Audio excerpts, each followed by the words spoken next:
Congratulations on your purchase of the Blichmann WineEasy.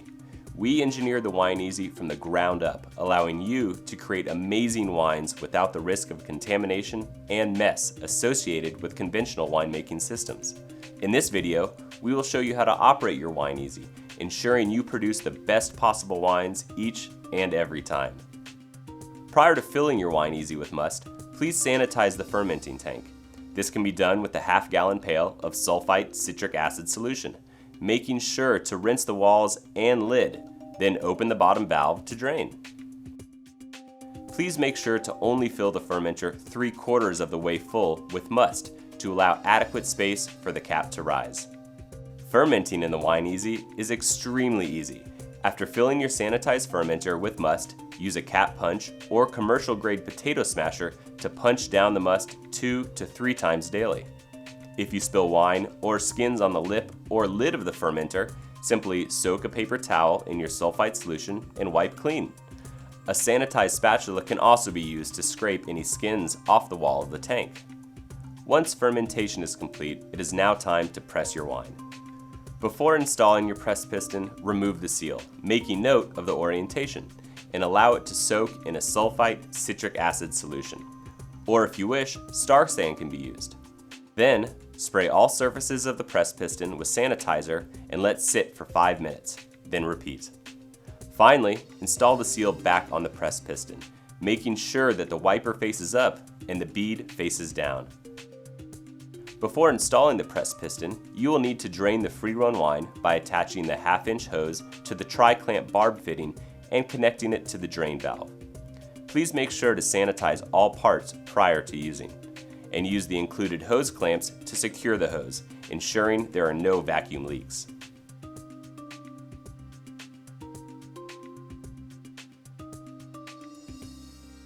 Now, open the valve and drain into your carboy or conical.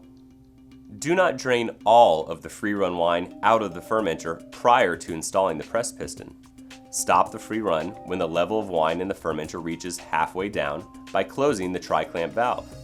Now, use a sanitized rubber spatula to wipe any skins or residue off the interior sidewall of the fermenter. Then spray your walls with your sulfite solution. This will act as a lubricant for the wiper seal on the press piston. Before installing the press piston inside the fermenter, loosen all the wing nuts on the white guide bars and move them in as far as possible. Now place the press piston on top of the fermenter and press down firmly, making sure to keep the piston as level as possible. When the top of the piston is level with the top of the fermenter, move the white guide bars out so they come in contact with the fermenter wall. Then tighten the wing nuts. This will ensure that the piston stays level as it slides down the tank during pressing.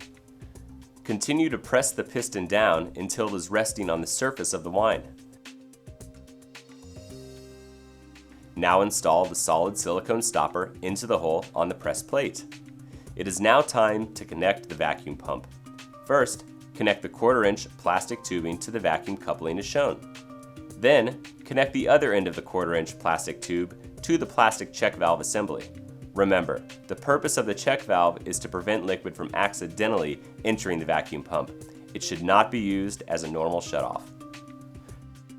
To remove the 1/4-inch tubing from the quick connect, simply press the ring in and pull the tubing out. Place your racking cane and the 1/4-inch stainless steel tube into the drilled silicone stopper as shown. Adjust the height of the 1/4-inch tube to the desired fill level and press firmly into your carboy or conical fermenter. Now, connect the other end of the check valve to the 1/4-inch stainless tube. Next, open the valve on the fermenter to allow the hose to fill with wine, then turn on your vacuum pump. You will notice that your carboy or conical fermenter will fill very quickly as the pump removes air from the vessel. During the transfer, the vacuum pressure gauge will move wildly. This is normal. As pressure begins to build, it will stabilize. The press will then begin to move as the carboy fills. Please make sure to spray the seal with your sulfite solution periodically to keep the seal lubricated and ensure you maintain a tight seal. Please note that bubbles of gas will form in the hose during pressing. This is normal and it's actually CO2 coming out of the solution, not air entering the hose. When the pump gauge has reached 400 to 450 millimeters of mercury, or the wine flow has slowed to a trickle, the pressing is complete.